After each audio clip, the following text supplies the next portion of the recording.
আনিস আর তামান্নার বিয়ের প্রায় 2 বছর হয়ে গেছে। দুইজনই চাকরিজীবী। আনিস ডাক্তার, চাকরি করে একটা হাসপাতালে, আর তামান্না একটা ব্যাংকে। কিন্তু তামান্নার অফিস আনিসের হাসপাতালের চেয়ে বেশ খানিকটা দূর। তাছাড়া প্রতিদিন বাসে করে জার্নি করাটাও তামান্নার জন্য বেশ কষ্টসাধ্য একটা ব্যাপার। তাই আনিস অনেকদিন ধরেই প্ল্যান করছিল তামান্নার জন্য এবার একটা গাড়ি ও কিনেই ফেলবে। ও যা বেতন পায় তাতে হয়তো ব্র্যান্ড নিউ গাড়ি কেনাটা ওর সাধ্যের কিছুটা বাইরে চলে যাবে, কিন্তু একটা সেকেন্ড হ্যান্ড গাড়ি ও ঠিকই জোগাড় করে ফেলতে পারবে। যখন আশেপাশে অনেক খোঁজ নিয়ে পরিচিত মানুষদের সাথে অনেক কথাবার্তা বলেও একটা সেকেন্ড হ্যান্ড গাড়ি জোগাড় করতে পারল না, আনিস তখন গাড়ি খোঁজা শুরু করলো অনলাইনে। তারপরেও অনলাইনে একটা ভালো সেকেন্ড হ্যান্ড গাড়ি পাওয়া যে এত কঠিন একটা কাজ, এটা ও আগে জানতো না। গাড়ির ইঞ্জিন ঠিক থাকলে ব্রেক কাজ করে না, ব্রেক কাজ করলে ইঞ্জিন কাজ করে না, কোনোটার সাসপেনশনে সমস্যা, কোনোটার আবার বডির একেবারে বাজে অবস্থা। তাই অফিসে কাজের ফাঁকে কিংবা অফিস থেকে ফিরে যখনই সময় পেয়েছে ল্যাপটপ খুলে বসে গেছে একটা ভালো গাড়ির সন্ধানে। এভাবে মোটামুটি মাসখানেক খোঁজাখুঁজির পর শেষমেশ একটা চালানোর মতো টয়োটা ওর চোখে পড়ল। ওয়েবসাইটে থাকা নাম্বার দিয়ে ওই গাড়ির মালিকের কাছে সাথে সাথে একটা ফোন করে ফেলল আনিস। বেশ খানিকক্ষণ কথাবার্তা হওয়ার পর এটা ঠিক হলো যে পরদিন বিকেলে আনিস ওয়েবসাইটে দেওয়ার ঠিকানায় যেয়ে গাড়িটা নিজ চোখে দেখে আসবে। যদি সবকিছু ঠিকঠাক থাকে সেদিনই পুরো কথা পাকাপাকি করে ফেলবে। তাই যেই কথা সেই কাজ। পরদিন অফিস শেষ হওয়ার সাথে সাথে আনিস সোজা চলে গেল গাড়ির মালিকের ঠিকানায়। ঠিকানা দেখেই আনিস বুঝতে পেরেছে যে এটা পুরান ঢাকার কোনো এক জায়গা, কিন্তু আনিসের সেখানে খুব একটা জানাশোনা না থাকায় এলাকাটা খুঁজে পেতে কিছুটা কসরত করতে হলো।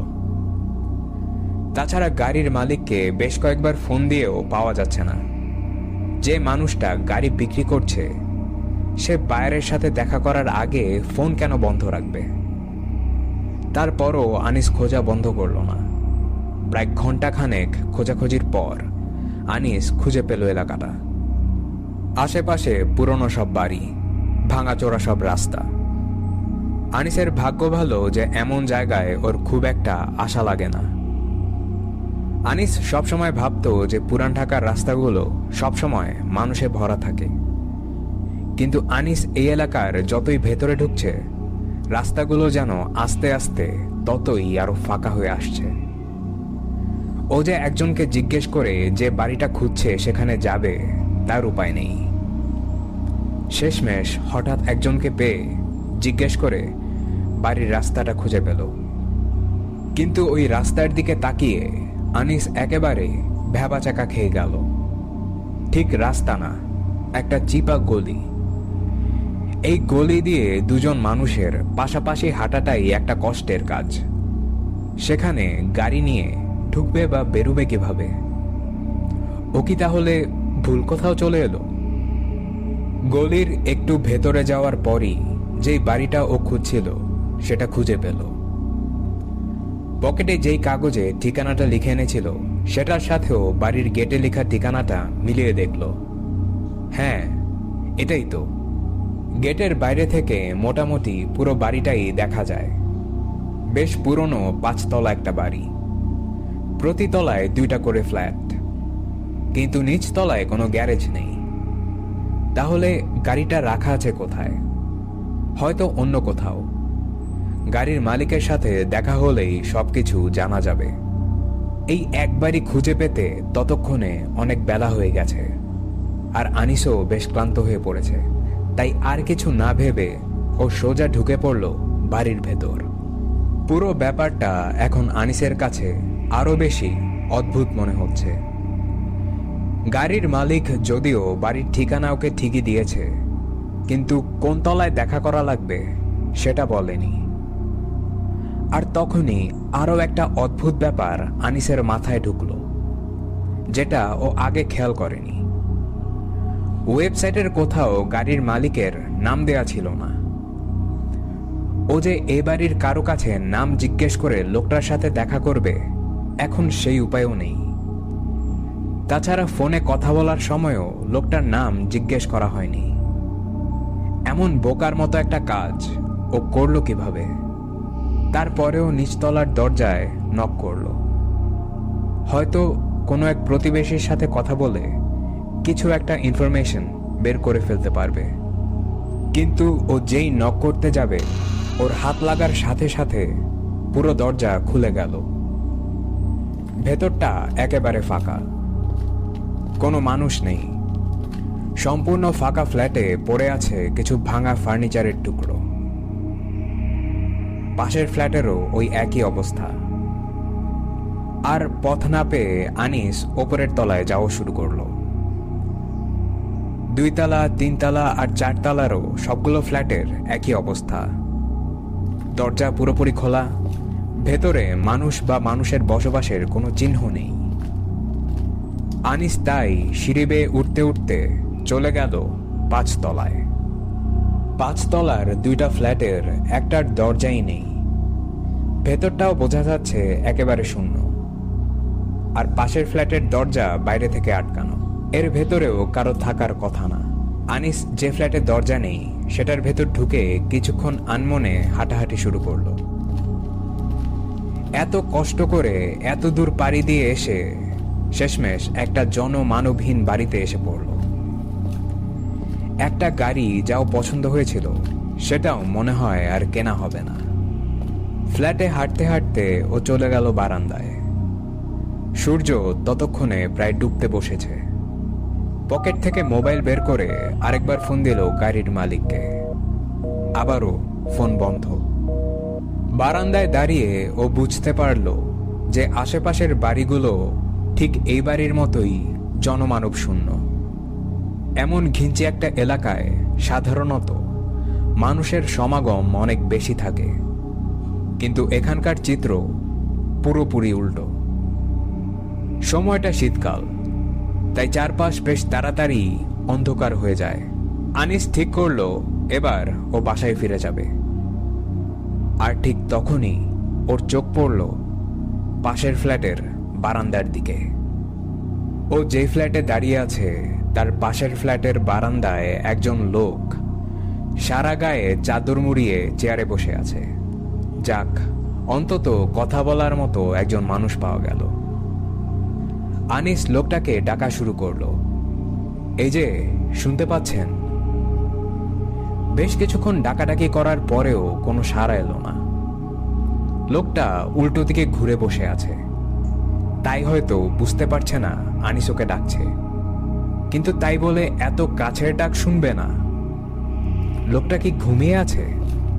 আনিস ঠিক করলো ও সরাসরি ওই ফ্ল্যাটে চলে যাবে। কিন্তু ওই ফ্ল্যাটের দরজার সামনে আসতেই একটা চরম অস্বস্তি আনিসের ওপর ভর করে বসল। একটা মানুষকে এভাবে ভেতরে বসিয়ে রেখে দরজা বাইরে থেকে কে বন্ধ করলো। তারপরও আনিস দরজা খুলে ফ্ল্যাটের ভেতরে ঢুকে সোজা চলে গেল বারান্দায়। কিন্তু বারান্দায় যে আনিস যেই দৃশ্যটা দেখল সেটা সারা জীবন ওকে তাড়িয়ে বেড়াবে। ও যাকে মানুষ ভেবেছিল সেটা আসলে একটা মানুষের কঙ্কাল। একটা মানুষের কঙ্কালকে চাদর মুড়িয়ে কেউ একজন বসিয়ে রেখেছে এই বারান্দায়। আনিস ডাক্তার, ও দেখেই বলে দিতে পারে কোনটা আসল কঙ্কাল আর কোনটা নকল। তাছাড়া এই কঙ্কালের চোখের কোটরে তখনও মাটি লেগে আছে। কেউ হয়তো কদিন আগেই কবর থেকে খুঁড়ে এনেছে। কিন্তু এমন পাগলামি করবেটাকে? আনিস আর এক মুহূর্ত সেখানে দাঁড়ালো না। ডানে বায়ে না তাকিয়ে ও সোজা হাঁটা দিল নিচতলার দিকে। কিন্তু নিচতলায় এসেই ওর মনে হওয়া শুরু করলো কেউ একজন যেন ওর দিকে তাকিয়ে আছে। আনিস সিঁড়ির ফাঁক দিয়ে ওপরের দিকে তাকালো। দেখলো 5 তলায় অন্ধকারের মধ্যে দাঁড়িয়ে কেউ একজন ওকে দেখছে। আনিস অন্ধকারের মধ্যে শুধু ওই মানুষটার মাথার অবয়বটাই বুঝতে পারছে।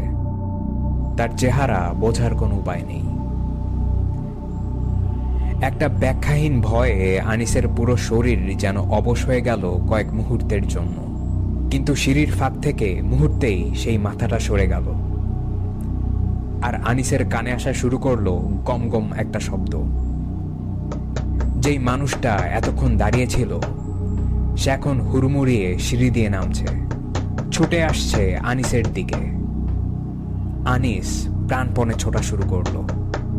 ও ঠিক কোন পথে এসেছে ওর মনে নেই। অচেনা গলিগুলো দিয়ে যেদিকে পারছে সেদিকেই দৌড়ে পালাচ্ছে। মনে হচ্ছে এই বুঝি একটা অশরীরী শক্তি ওকে পেছন থেকে টেনে ধরবে। ওর শ্বাস বন্ধ হয়ে আসছে, কিন্তু আনিস কিছুতেই পা থামাচ্ছে না। এগলি ওগলি দৌড়াতে দৌড়াতে ওর যখন দিশেহারা অবস্থা, তখনই হঠাৎ একটা বড় রাস্তার মোড়ে এসে পৌঁছালো আনিস। সেখানে অনেক মানুষ। সাহস করে মাথা ঘুরিয়ে পেছনে তাকালো। একটু স্বস্তি অনুভব করলো যখন বুঝতে পারলো কেউ আর ওকে তাড়া করছে না। তাড়াতাড়ি একটা রিক্সা ভাড়া করে ও বাসার দিকে রওনা দিল। তারপরেও রিক্সায় বসে একটু পরপর পেছনে ঘুরে তাকাচ্ছিল কেউ ওকে ফলো করছে কিনা।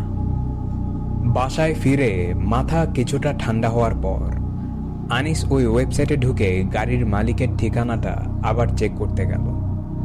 কিন্তু অদ্ভুত ব্যাপার, গাড়ির সেই অ্যাডটা ওয়েবসাইটে আর নেই। গাড়ির মালিকের নাম্বারটা এখনো বন্ধ। এসবের কোনো ব্যাখ্যা আনিস খুঁজে পায়নি। সেদিনের অভিজ্ঞতা আনিস কাউকে জানায়নি, এমনকি তামান্নাকেও না। তাছাড়া ঝামেলা হবে ভেবে পুলিশের কাছেও শরণাপন্ন হয়নি।